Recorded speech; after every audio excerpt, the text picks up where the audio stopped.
You're listening to the Options Insider Radio Network, the home of the Options Podcast. For more quality options programs, visit theoptionsinsider.com or search for Options Insider Radio Network in your podcast provider of choice. Listeners can also access all of our programming through our mobile app available in the iTunes and Google Play stores. Select programs are also available via live stream at mixlr.com/options-insider.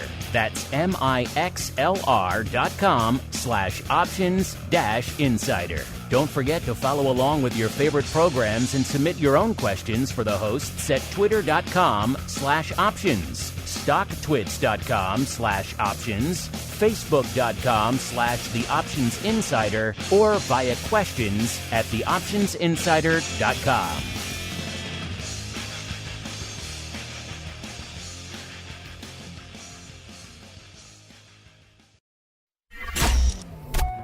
Bitcoin, Ether, Solana, Doge, and more. Cryptocurrencies and digital assets are taking the financial world by storm. This exploding market provides everything a savvy trader needs: volatility, volume, and liquidity, provided you know how to find it. That's where we come in. Welcome to the Crypto Rundown. Each week, we'll break down the latest trading activity, trends, and developments throughout the world's leading crypto derivatives markets. If it's moving the crypto markets, then you'll find it on the Crypto Rundown. The Crypto Rundown is brought to you by Amber Data. If you're entering the digital asset class, you'll need access to granular on-chain and market data from multiple venues to power research, trading, risk management, and compliance. Amber Data delivers comprehensive data and insights into blockchain networks, crypto markets, and decentralized finance, empowering financial institutions to apply traditional finance methods to digital assets. Amber Data eliminates the infrastructure setup, integration challenges, and maintenance headaches to access digital asset data, reducing cost and time to market to enter the digital asset class. Learn more and download their digital asset data guide at www.amberdata.io. Now it's time to dive into the exploding world of crypto derivatives. It's time for the Crypto Rundown. All right, everybody. That music means we are back once again for the Crypto Rundown here on the network, the program where we go beyond our usual stomping grounds. Going to explore what's going on out there in the crypto hills. Going to talk some Bitcoin, some ETH, maybe some other altcoin mixed in there as well. Going to explore the volume, the volatility, the skew, OI, all sorts of fun, the underlying. You never know what's going to make it here on the show every week. My name, of course, Mark Longo from theoptionsinsider.com, as well as from the ever-exciting network upon which so many of you are binging these days. Remember, if you like what you hear, do keep rating and reviewing, whether it's on this show, whether it's on the full network, whether it's where you get our mobile app, however you get access to our content. It's available on just about every platform under the sun these days. Wherever you do get it, if you like it, throw some stars our way. It does help the new folks continue to discover the content. And man, they are legion these days. A new record for the options market just last month. 1.1 billion contracts with the B in a single month. Never been done before. Not that long ago, the whole industry was doing 3.5, 3 3/4, 4.5 billion contracts in a year. Now 1.1 billion in a month. So crazy times. So new people discovering the world of options and indeed crypto derivatives all the time. Help them beat a path to our door. And of course, if you want to beat a path to even more great content, including great pro Q&A sessions, options oddities to help you find some interesting nuggets for your own trading, live streams, giveaways, all sorts of fun. theoptionsinsider.com/pro is the place to go to begin that journey to the dark side. Let's see who's joining me on this journey to the dark side this week. Pleased to be joined by our old friend, Mr. Bill himself, Ulivieri, from Cenacle Capital Management. Mr. Bill, welcome back to the Crypto Rundown program. Thank you so much. It's great to be back on the dark side. Yes. And Mr. Bill, you've been in the options market even longer than I, sir. When I just said that number at the top of the show there, that 1.1 billion in a single month contract number, what goes through your head, sir? Did you ever think we would get there, let alone this rapidly? No, honestly, Mark, I can't believe where we're at. I mean, I remember when, 50 or 60 million shares on the New York Stock Exchange was like a a huge back-breaking, incredible record day. And I know, like, the numbers are they're just too big. I mean, I just can't believe how the options industry, the derivatives industry has just evolved. And it's fascinating, honestly, to have been like a part of history, though we didn't really know we were a part of history at the time. It's just fascinating to me. Fascinating indeed. Luckily, some of that love spilling off into the world of crypto derivatives because we're heading on into the Bitcoin breakdown. It's time to explore the latest trending activity, trends, and developments across the world's leading crypto market. It's time for the Bitcoin Breakdown. All right, everybody, welcome to the Bitcoin Breakdown. This is the segment where we break down all the action developments going on in the world's leading digital asset. Yep, we're talking about the big dog, which is Bitcoin. Looking a little bit smaller this week after all the euphoria, all the enthusiasm.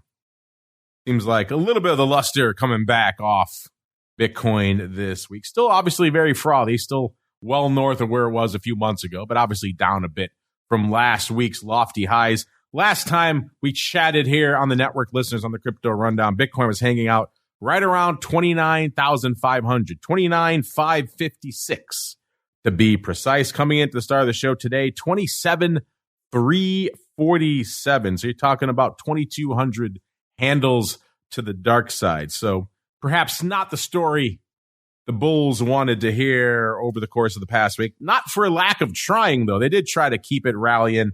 They got it back north of 30,000 again the day after our show last week. It hit about 30,400. So nearly 1,000 handle rally from our show just in the subsequent 24 hours. And then it seems like all the air fell out of everything, including a lot of the broad equity market. Even though equity market's kind of been vacillating in this weird range for the better part of the last week to 10 days. But crypto coming back down again, hit its low for the week this morning, right around 27,120 or so. And then bouncing back up to where it is right now, 27,347. So obviously a little bit lighter this week, Mr. Bill. But I was going to bring you on this week. My plan was to bring you on and just hear you just bask in your joy and enthusiasm for all things crypto. Because the last time we chatted, Bill, you were just giddy. You were talking about how you wanted to buy everything. You wanted to buy Bitcoin. You wanted to buy all the altcoin. You wanted to buy everything under the sun. And of course, since then, everything has pretty much shot up, giving some of that back again this week. But I have to imagine, Mr. Bill, all things considered, you're still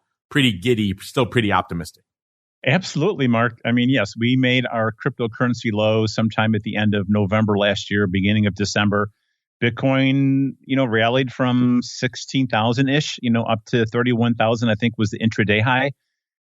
We had, like, every use case for Bitcoin has kind of been coming true in the last few months, especially when we think about these systemic risks that we have in the banking system and the weakness in the dollar and the conversation talking about the de-dollarization of the world's reserve currency. Now, I'm not sure that's going to happen, and maybe these things take decades or, multiple decades to happen. But boy, oh boy, cryptocurrency certainly had a very, very good run. With Bitcoin is up like 78%, year to date. So it's getting traction, and I think maybe the more the regulators and more the government speak is attacking crypto, while the UK is embracing it and the Middle East is embracing it, just leads me to believe that maybe we might just be on the back end of the bull market, like appreciating what's going on, Mark. So, yeah, it's fun. I love watching it. Every day is something new. Every day.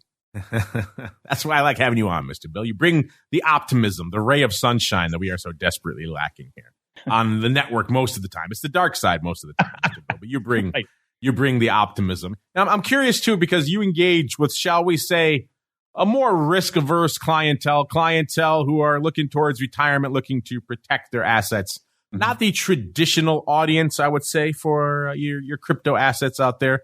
What's the response been from them over this past year? Have they started to be more intrigued? I mean, they're coming to you for their asset management, so maybe they already have a little bit of a toe in those waters. But I'm curious, are they more interested? I mean, obviously FTX scared everybody. But then this year, the rally seems like it's erasing some of that damage. So are you seeing more interest come back from that audience and your clients, Mr. Bill? Definitely, I would say this, Mark. I would say that since the highs of Bitcoin from a couple of years ago, or 2021, I guess I would say, we've rebalanced only a couple of times, keeping the allocation to our accounts at about 4%. So we make an initial, purchase, the market, declined. Now Bitcoin goes from 4% to maybe 2.5% of our portfolio. So we just add a little bit more. But in the meantime, we're selling, S&P 500, we're selling QQQ, we're, buying and selling some fixed income. So for my clients, I think I've talked about it so much in the last 8 years. I've been raising the flag, sounding the drum, talking about this new decentralized asset it's really interesting. And yeah, my clients looked at me as crazy as my mom did when, she was telling me that Bitcoin was a Ponzi scheme at $250 a token. She looked at me when I told her that she could have a tablet and FaceTime her grandkids using a little computer, right? And she just had like this flip phone, like a Motorola Razr. Like, what do you mean FaceTime? Like, what does that mean? So my clients do come from all sorts of risk parameters, from highly conservative to highly aggressive. But I would say, with the exception of only a few, everybody has a small 2.5% to 5% allocation to Bitcoin because it's technology, it's growth, it's an emerging asset class. Why would I not do that, right? So I can pull back 4% of the QQQ and add 4%, BITO or GBTC. And from my perspective, I'm being a fiduciary here, right? I wrote a LinkedIn article about fixed income. When you have the bond market paying negative interest rates, how is that being a fiduciary, right? Owning 30-year bonds at like 1.5% is like a violation of fiduciary behavior, in my opinion, right? And so we have to do what we think is the best interest of our clients, I've already said that. You know where I'm coming with this, Mark. Speaking of your fiduciary obligations, sir, and doing the best thing in the interest, I should say, of your clients, I kind of buried the lead. I got so excited getting into all this Bitcoin talk.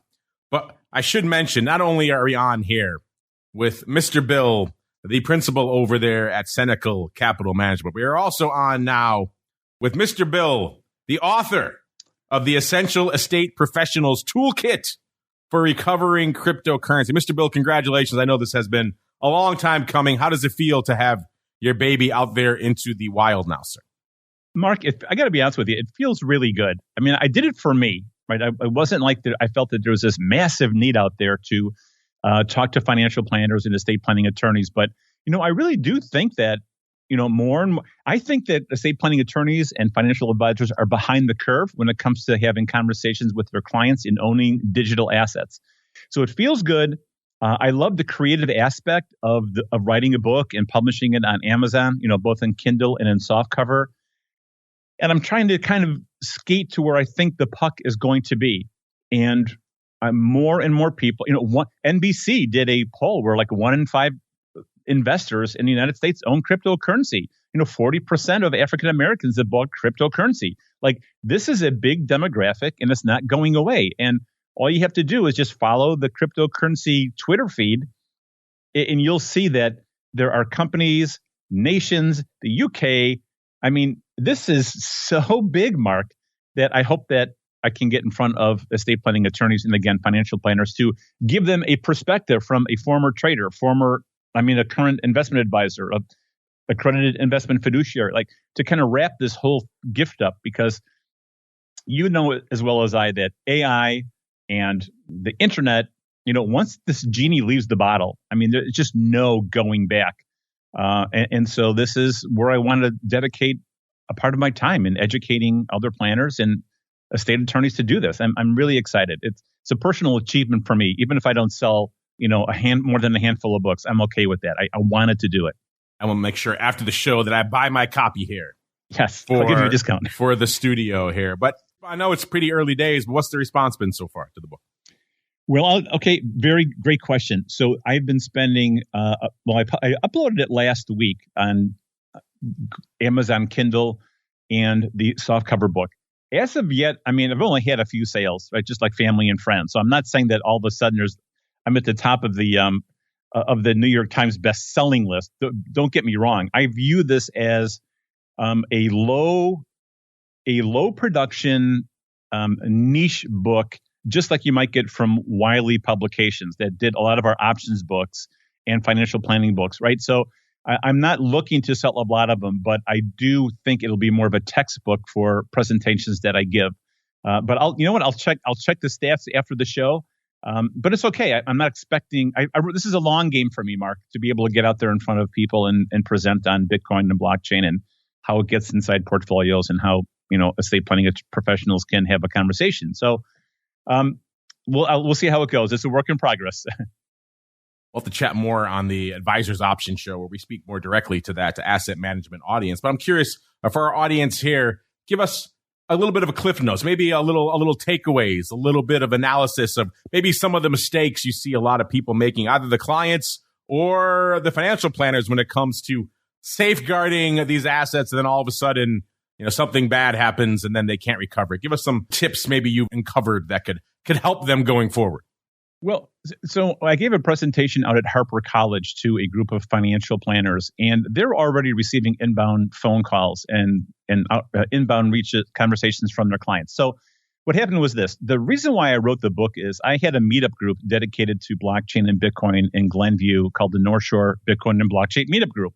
And one of the most quiet elderly gentlemen that just sat in the back and kind of listened and took it all in invited me to have coffee with him. And what happened was during retirement, a few years before, about 5 years before, he wanted to get into technology. He was really into Ethereum because his background was as a chief technology officer for a large company.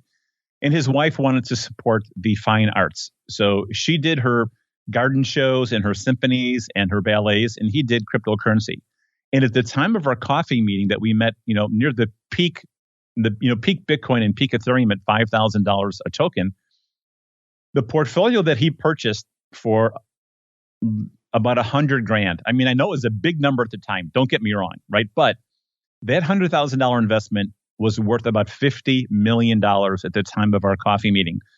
And it represented a 10x increase in his family net worth for working his entire life. And so he contacted an estate planning attorney, set up a donor advised fund, set up trust accounts. When he dies, all this money is going to an educational foundation to help inner city kids. But having said that, did his wife have his PIN code to his Apple iPhone? No. Did his kids care about dad's magic internet money that was worth $50 million and now it's worth, $20 million? No. Does anybody care about Ethereum in his network? No. Well, his estate planning attorney is going to have to talk to somebody. And so to be able to create an inventory, to be able to start a conversation with these assets that are decentralized.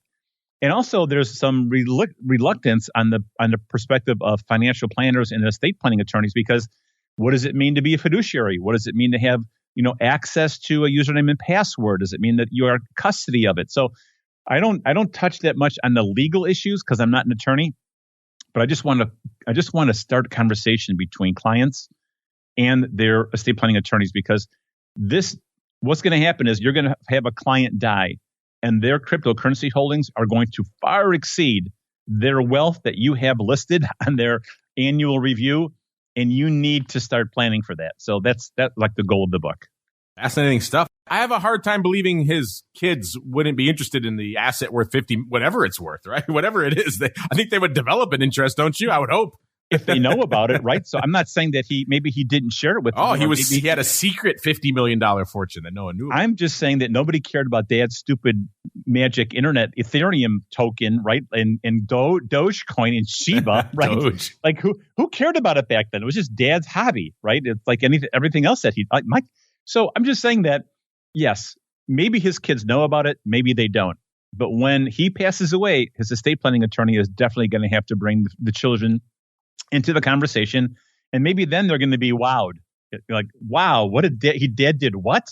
And I have a feeling that there are thousands and thousands of people like that across the United States and even globally that have a nice bag of cryptocurrency holdings. And maybe it's down 50% from the high. Maybe it's down 80% from the high. But in a few years, if this is the emerging market that we think it is, and maybe we get regulatory clarity and these things get taking off again, I mean, it could represent a huge portion of someone's net worth. And this has to be inventoried and secured and be able to get recovered and liquidated on behalf of family members. And so I just think it's a conversation that needs to be had. Good for your friend there. He had the wherewithal and the fortitude. That took some cojones to put $100,000 into ETH back in the day. It was a big risk, but he didn't do it because he was thinking he was going to make money. No, he did it because he thought it was interesting technology. Yes, it was more of a tech play. Yeah, for sure. Absolutely. Mr. Bill, congratulations again on the book. And if folks want to check it out for themselves, what is it called and where can they find it, sir? It is right now solely on Amazon through their KDP Kindle platform and the self-publishing digital platform. So just go to Amazon and you can type in Bill Ulivieri, Ulivieri, type that in and the book will come up. But the title is The Essential Estate Professionals Toolkit for Recovering Cryptocurrency. And I know it's a long title and I might trim it down in version 2 to make one word.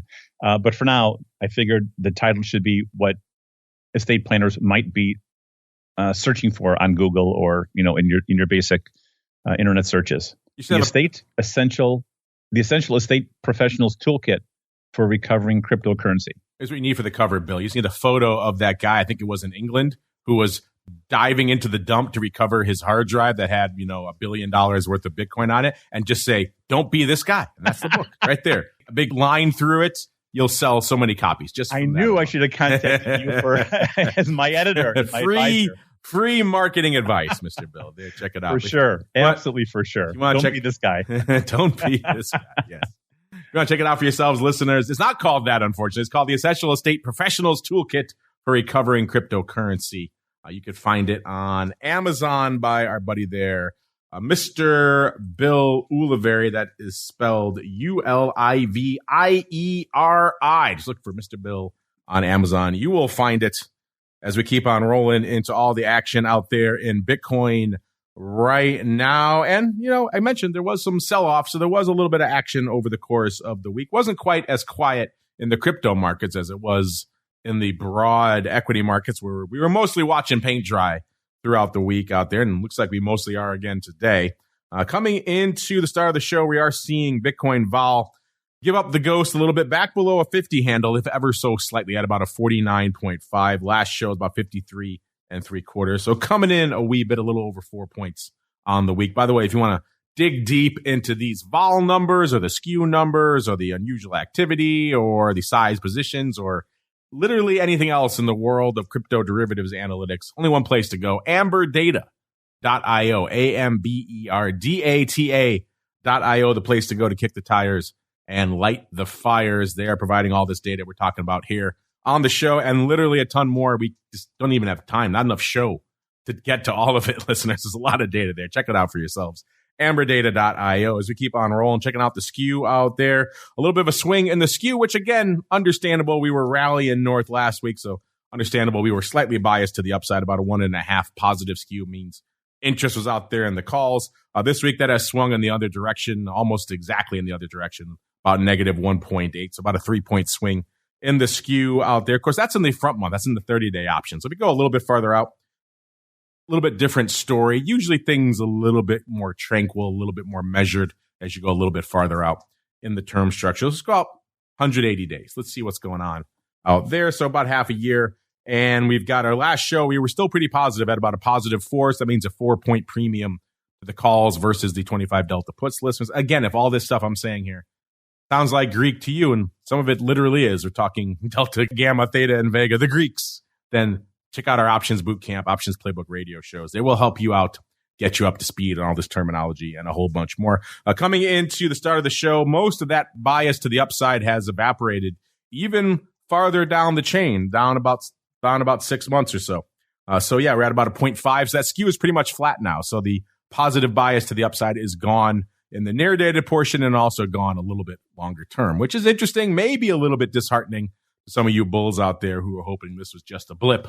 And then we'll be right back at it. Doesn't say we can't, doesn't mean we can't, of course. Option skew, not an end-all, be-all predictor at the end of the day. Just interesting that the longer-term bias kind of vanishing as well. What we aren't seeing is a ton of new paper piling in over there on Deribit this week. The calls have about 225,000 contracts open. It's up about 3,000. And the puts have about 117,000 contracts open. That's up about 2,000 on the week. in terms of size positions, in terms of size open interest. What are the big positions out there in Bitcoin options right now? Let's find out together, listeners. Number 5, we have the 27,000 strike. It's got about 17,000 contracts open. It's up about 2,800 contracts from this time last week. That's one of the few size gainers. It's like pretty much the only one, really. Number 4, we have the 32,000 strike. That's got 17,900 contracts open. That's down about 200 on the week. Number 3, the 25,000 strikes, got about 18,800 contracts open, up about 600. And then number 2, we have the 40,000 strikes. Now we're getting up there a bit, listeners. 19,000 contracts open. That's up about 200. And the big dog still the 30,000 strike, 21,000 contracts open. That's down about 400. Makes sense that 30,000 still capturing the imagination of a lot of people out there. It is, of course, the strike we've flirted with, broken through, then dive right back below again this week. So it makes sense. We're still kind of fixated on the 30K strike out there. Now, Mr. Bill, we move on to your favorite product in the world, a little thing known as BITO. Coming into the start of the show, BITO obviously down a wee bit as well. Is that about a 1635 when we kicked off the show? Puts it off a little over a point, about 1.15 points from where it was this time last week. We were hanging out at about 17.5 last week, listeners. In terms of volume, also seeing BITO volume come down a little bit, which is kind of interesting. We were threatening 100,000 contracts a day not too long ago, about 92,000. It's back down to about 52,000, down about 15,000 again this time last week. So interesting how BITO options, at least quieting down for the time being. That appears to be the case again today. Only about 20-odd thousand contracts on the tape when we kicked off the show. So a little bit of downside, maybe not good for ginning up a little bit of the old BITO options paper. The volatility out there in BITO following the same trajectory as we're seeing out there on Deribit, mostly coming in. It's at about a 51 when we kicked off the show. That's down about 5 points from where we were this time last week. Mr. Bill, I know you've been busy becoming a new author, doing your book tour, hitting the talk show circuit. So you've been a very busy fellow. But what are your thoughts on your new favorite product, BITO? Have you started to work it into the conversation? Have you started to embrace it yet, sir? Well, yes, BITO, and there's another ETF sponsor that I've kind of liked, but this is how I'm. What I didn't want to do is I did not want to sell all my GBTC in favor of buying the BITO ETF, because I still think that with GBTC trading at such a discount to net asset value, and honestly, watching Chairman Gensler not really perform optimally in front of when he was testifying recently, what we're doing is any new rebalancing to our portfolios, we will include the BITO ETF, because it's more of a straight, more of a cleaner plane for us, a cleaner product for us. So again, I had mentioned before, we're trying to keep a 4% allocation to Bitcoin for our super aggressive clients. It's going to be 5%, possibly 5.5%. But when we get down to 2.5%, anything we add will be the cleaner, more straightforward futures contract ETFs like BITO. So, yeah, I'm excited.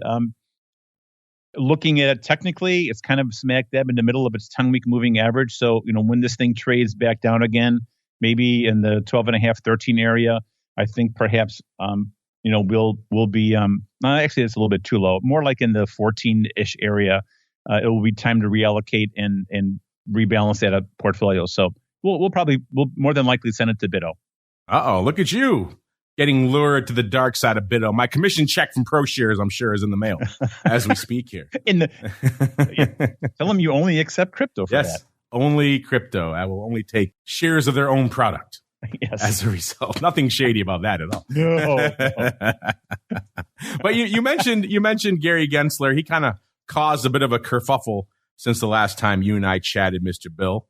What were your thoughts on what he was putting down there? Obviously, it doesn't sound like you were too much of a fan of what he was saying. And what do you think about all the resulting brouhaha, names like Coinbase now threatening to leave the U.S.? We have seen this playbook once or twice before, so I'm not sure how much stake to put in that. But what did you think of his overall performance and what he was saying? Honestly, I think he really went out of his way not to answer the direct questions from the members that were making it very simple for him to answer a question. Is Ethereum a security? End of story. Like he's already has a YouTube video saying that it is. So why did he try not to answer that question? And so I understand his role as regulator, like how important this is. But boy, I tell you, there's a big firestorm going on in my Twitter feed, how, regarding the FTX exchange, regarding this whole concept of, Tether and cryptocurrency companies moving overseas, Russia, China, the Middle East. It's almost unbelievable, the confluence of events that kind of made him look a little bit like an unsophisticated regulator when it comes to crypto, because he was asked directly, do you own crypto? No. Here's a guy with $100 million net worth regulating on $500 billion to $1 trillion of potential digital assets, and he's never owned it. Like, how is that possible that he's regulating it? A guy that doesn't own any, right? So I don't know. I don't think he came off as strongly as he should have. And the conversation going on in my Twitter feed are like, wow, this guy really needs to go, and he might resign or be removed from his position. At least that's what my Twitter feed says. And mind you, my Twitter feed only gives me the stuff that I want to believe in, right? So I recognize that. So we'll see. I mean, it's no doubt in my mind that Coinbase Global will go elsewhere because again, the UK, EU, they're all creating a framework that cryptocurrency can use. And we don't have that yet here in the United States. You can't throw the rule book at somebody and not have a rule book to throw at them. You can't find them enforcement actions without having a set of guidelines for them to follow. It's just wrong. So. Yeah, I wish at the end of the day, Twitter could make things so sometimes. Sometimes I wish it wouldn't, because it could be a horrible cesspool. But right. Sometimes, yeah, you get excited reading into your Twitter. Obviously, everyone must think this way, and then nothing changes. So I would be surprised if we see Mr. Gensler tossed out for his views on crypto. Maybe for other things. I don't know. Maybe crypto would be the leading thing against him. But intriguing stuff nonetheless. Yeah, it doesn't sound like a lot of people were very taken with what he had to say. So we'll see where the fallout is on this sort of fun out there, listeners. Meanwhile, speaking of fun, it's time for us to keep on rolling and explore all the fun that's happening in the altcoin universe. It's time to move beyond Bitcoin and find out what's moving the rest of the crypto marketplace. It's time to boldly venture into the altcoin universe. All right, everybody, let's do it. Let's dive on into the altcoin universe. Let's start, as we always do, looking at the top 10 from a market cap perspective out here. Cost you about $8.4 billion. So we're back down a little bit from where we were this time last week. No surprise, I don't think, to anyone to break into the top 10 this week. I get you to Solana, our old friend Solana. A lot to say about that one. Number 9, Polygon. $9.2 billion worth of market cap. Number 8 is Doge. Doge has had a death grip on the number 8 spot for a while now. What can possibly unseat Doge at number 8? Nothing this week, listeners. Holding firm, almost $11 billion worth of market cap. Number 7, Cardano, $13.4 billion. Number 6, XRP, $23.5 billion. Number 5, it's USD Coin, almost 31, but about $30.7 billion. Number 4, BNB, $51.6 billion. Number 3, it's Tether, $81.5 billion. Number 2, it's ETH, $221.5 billion. And the big dog out there, obviously a little bit smaller this week, we've got ETH, $530 billion. So still hanging out north of $500 billion. But if this trajectory obviously continues, we could be back below that again. Let's see what's going on out there in ETH. A lot of you out there, I know you come for the ETH. Let's get right into it. ETH, when we kicked off the show, 1830. That puts it down a wee bit since our last show. We were north of 2,000 this time in our last show, almost 2,100, about a 2084 coming into the start of the show. We were at about an 1830, like I said. So down a wee bit, about 253, almost 254 from where we were this time last week. In terms of highs, we were at about a 2119. That looks like that was a high again on Tuesday. So the day after our show last week was when everything seems like just ran out of steam. Bitcoin, ETH, the broad market, everything kind of just ran out of steam that early last week. And the low coming once again this morning, right before showtime, 1814 on the low side. So quite a range out there for ETH, a little over 300 handles on the week, which is a fair amount for ETH. And despite of that, though, we are seeing the ETH vol continue to come in. We had about a 60 on the last show, down about a 55 this show. So coming in almost 5 points, about 55.6 to be precise out there. Mr. Bill, I know you're not watching all things Bitcoin. You've been watching ETH. Sounds like your buddy there is a big fan of ETH, who kind of inspired your book. What's been catching your eye out there in the number 2 digital asset this week, sir? Well, what's been catching my eye, Mark, is that since the technology lows that we saw in the late summer of 2022, Ethereum has made consecutive higher lows in a slow but steady up escalator looking fashion. And I think Ethereum's in a positive trend. I think that all the changes to the the protocol changes that were going on, the upgrades over time have proved to be things that make Ethereum more attractive. And I'm a huge point and figure chart fan. So Ethereum looks to me to be in a little bit of a pullback down to the middle of its 10-week moving average around 1750.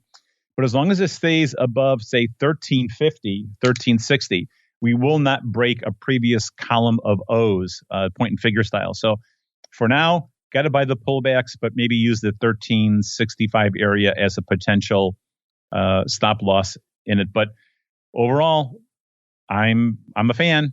I'm an Ethereum fan. I'm everything crypto fan. You know that I can't be objective when it comes to this new technology. It's just too exciting for me. I like you, Billy. Bring your enthusiasm onto the show. Let's keep on rolling out here. Skew wise, obviously going to be a bit of a shift from this time last week. Last week, we were looking a little bit more optimistic, a little more effervescent than we are this time. This week, listeners, coming into showtime, that front month skew about a -4. So it has swung from about a +2, pretty close to it, where we were hanging out last week. So close to a 6-point swing to the dark side. Again, we did kind of retreat quite a bit out there in ETH, so not exactly surprising. Let's go a little bit farther out on the term structure, about half a year, and see what's lurking out there from a skew perspective. Again, usually more measured heads a little bit farther out. And last show, that far out, we were about 3.25, so decently optimistic. This week is pretty much flat, about a -0.2. So pretty much all that has evaporated, pretty flat. Again, longer term on the skew, not showing any real bias in one direction or the other, which is also interesting out there as we keep on rolling, see what's going on from an open interest perspective. And unlike Bitcoin, ETH is actually starting to build back some of the paper that it lost with the quarterly expiration. We have the calls a little over 2 million open on Deribit right now, about 2.02 million to be precise. That's up about 80,000 contracts on this time last week. On the put side, we have about exactly 900K. It puts it up about 52,000 from this time last week. So opening, new positioning in ETH options, that's always fun to see. Let's see if that shakes up our top 5 at all. Number 5 out there, listeners, we have the 1600 strike. It's got 146,000 contracts open. It's up a whopping 1,000, so not a huge change there. Number 4, we have the 2200 strike, so we're jumping quite a bit from 1600 to 2200. That's got 209,000 contracts open. That's up about 15, almost 16,000, about 15,500 contracts. So that's a big swing there. Number 3, the 2000 strike, again, an important psychological level for a lot of you out there. We have flirted with it multiple times over the past few months. 240,000 contracts open there. That's up about 27,000. That is our biggest gainer here in our top 5 this week. Again, not exactly surprising. Number 2, the 1900 strike. So a little bit below that here, 259,000 contracts open. That's up about 10,000 contracts from this time last week. So we're pretty much up across the board, which is fascinating. And then the number 1 big dog out there still this week, we have the 1800 strike. Maybe not for much longer, though. Other strikes are starting to catch up to it. It's only 261,000 contracts open there. It's up about 11,000 from this time last week. So maybe by this time next week, on the show next week, we'll be talking about a new number 1 out there. But intriguing stuff nonetheless. A lot of new paper flowing into ETH options, which we like to see. Mr. Bill, we also like to see what other altcoin you have in your back pocket. You're always looking at some fascinating new names. What's catching your eye in the altcoin universe this week outside of ETH, sir? Okay, so thank you for asking that. My new favorite, no, my latest favorite. Okay, my latest favorite is a token called the Graph. The symbol is GRT, the Graph. And what the Graph does is they basically provide what's called indexing in a decentralized world. So when we do a Google search or a Yahoo search, right, there is a indexing service that Google provides, because when we type in the options insider on the internet, there's actually a number behind that. It's the Uniform Resource Locator Code, right? So Google indexes, millions and billions of pieces of information and websites. And because it's centralized, it's easy to provide indexing services every time we do a Google search. But in the decentralized world of Ethereum and Web 3.0 and all this crazy stuff that's going on, there's no centralized location where this stuff sits. So the graph is creating a protocol, a platform, where decentralized Web 3.0 companies can have their services indexed in a decentralized Ethereum blockchain or whatever the blockchain is. So it's a really cool platform that I think is interesting. And again, future, past performance is no indication of, future returns and the whole disclaimer and everything. But the graph is up 146% year to date, with Bitcoin being up 64. And so the question you have to ask yourself is, and I'm not saying it can't go lower, it's trading around, I think, 14 cents per token. And that is, if the Web 3.0 and web gaming and all this, the metaverse is really going to happen, which I believe it will be, and I think many listeners do believe it's going to happen. How do you do a search for decentralized platforms and games and services? Well, the graph is the protocol that people are going to be connecting their API with in order to list their company on a decentralized world. So I think it's cool. It's cheap. If it goes to zero, I don't care. I'm just, dabbling a little bit in it. So that's my favorite altcoin for this episode. There you go. The graph.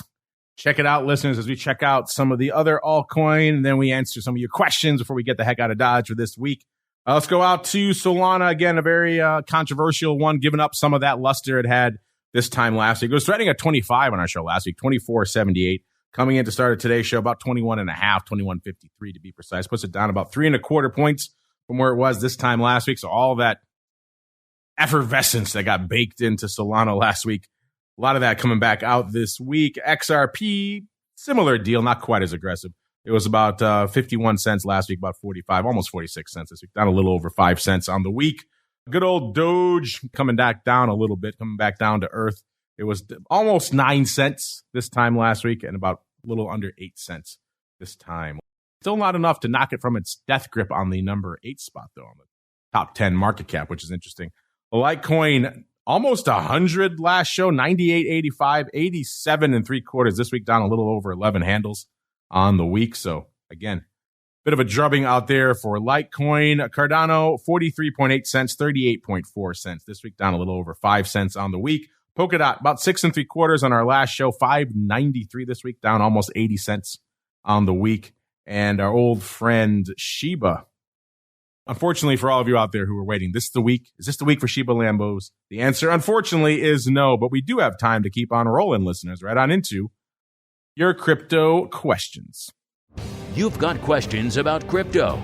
Who doesn't? It's time to find out the answers to your crypto questions. All right, everybody, welcome to the crypto questions. And Mr. Bill, I didn't realize you sent in a question for yourself, because our listener is also named Bill. And he's interested in the Bitcoin Trust. So it sounds like it's right up your alley, Mr. Bill. So your namesake has a question for you. Are you ready, sir? Yes. All right, let's get into it. This comes from, again, Bill. He wants to know, why does the Grayscale Trust trade at such a substantial discount to spot Bitcoin? Isn't that a sign of the poor health of the product? Mr. Bill, is something you and I have chatted about regularly on the show. It's been in existence for a while out there in the Bitcoin Trust. I've said before, it kind of makes me a little bit skittish.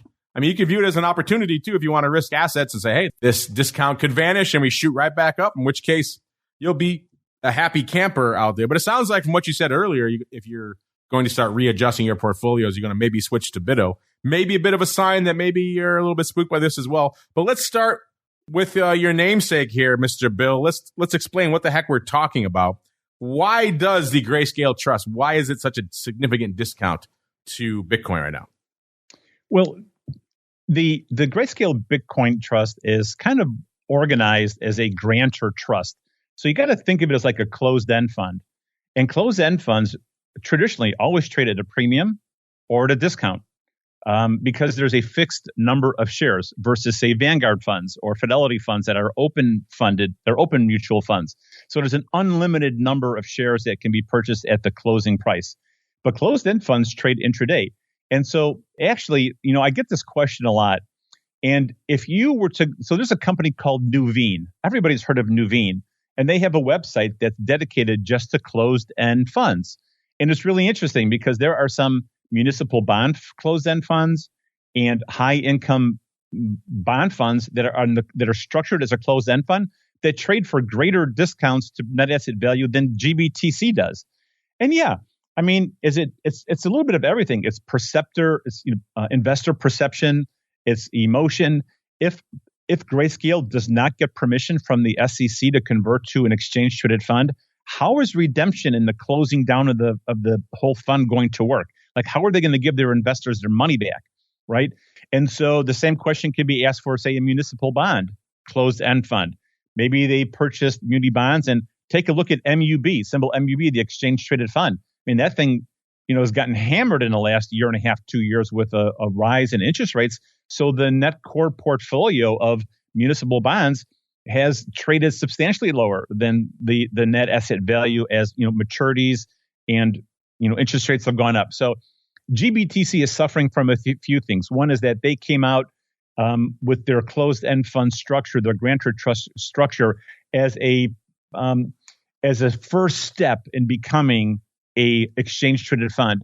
And I don't think they expected such resistance from the Securities and Exchange Commission. And I'm not saying whether it's right or whether it's wrong. I get why the SEC is concerned about this, but at the same time, there's billions of dollars of investor money locked up in this trust, the GBTC, that is a little bit, I'm not going to say questionable, but there are some concerns of how they're going to invest their assets to get it back to net asset value. Nobody was saying this when it was trading 30 or 40% above, right? Nobody was warning the alarms when GBTC was trading way above. Yeah, we didn't see a lot of hand wringing then, did we? No, we didn't. So, it's just the ebb and flow of Bitcoin, and we've been in a bear market in cryptocurrency for a couple of years. So let's have this conversation when things turn around. And if the dollar heads lower, and again, just as a I'm not going to say we're a global macro investment firm, but for our 401ks and our IRA clients, we're slowly selling some domestic and buying emerging markets because that hasn't gone anywhere in 13 years. And that's beginning to show some promise. So let's just see. We need to give it time. I'm optimistic that Grayscale will win because they're going to, I think, take this to the Supreme Court because there's some inconsistencies in the way the SEC is perceived to be treating cryptocurrency companies. And that also came out quite on the front burner during the proceedings that we watched a week or so ago with Chairman Gensler and a few other people. So this whole FTX, Silicon Valley Bank, Silvergate, the whole mess that we've seen in the last 3 to 4 weeks, the truth is beginning to make it out there, and people are asking questions as to why things are happening the way they're happening. With the Federal Reserve coming out with their new blockchain platform in July called FedNow. I mean, that's basically a 24/7, 365, open on the weekends way of sending transfers from banks from the Federal Reserve. So, hey, the technology is right here, man. It's on our doorstep. So let's just kind of see how this plays out. And I hope I answered your question. All right, Mr. Bill, that music means we'll have to leave it there, listeners. But before we go, one last time, Mr. Bill, if folks want to check out your newly minted book, sir, where should they go? What should they do? For the newly minted book, just hit up Amazon and do a search for the Essential Estate Professionals Toolkit for Recovering Cryptocurrency. Or you can send me a DM at Cenacle Capital on Twitter, or feel free, of course, to visit our website at cenaclecapital.com. We'll be happy to have a conversation with you, answer an email. And again, we really appreciate the time that we spend with you, Mark, and we appreciate the fact that you notice our optimistic attitude in the dark side. Yes, a little bit of optimism goes a long way. Check out his book, and of course, you can give him a follow on the old Twitters.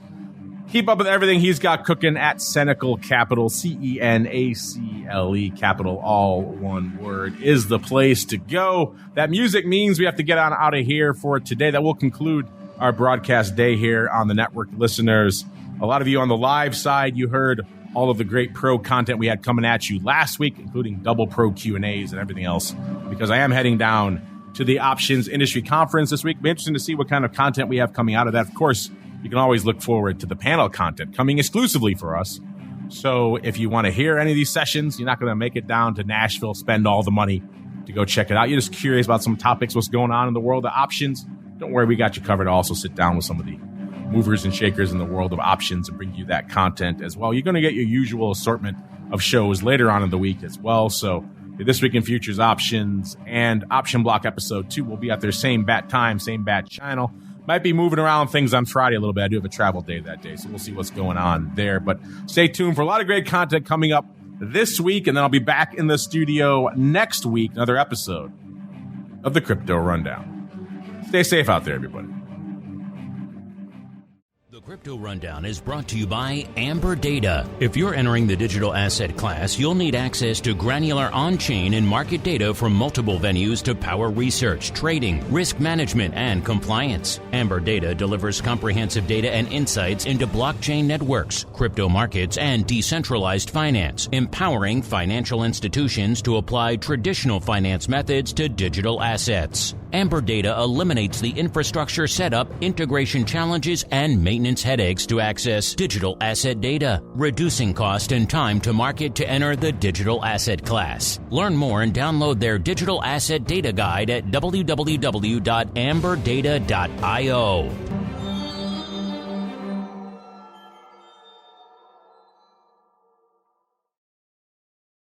You're listening to the Options Insider Radio Network, the home of the Options Podcast. For more quality options programs, visit theoptionsinsider.com or search for Options Insider Radio Network in your podcast provider of choice. Listeners can also access all of our programming through our mobile app available in the iTunes and Google Play stores. Select programs are also available via live stream at mixlr.com/options-insider. That's mixlr.com/options-insider. Don't forget to follow along with your favorite programs and submit your own questions for the hosts at twitter.com/options, stocktwits.com/options, facebook.com/theoptionsinsider, or via questions at theoptionsinsider.com.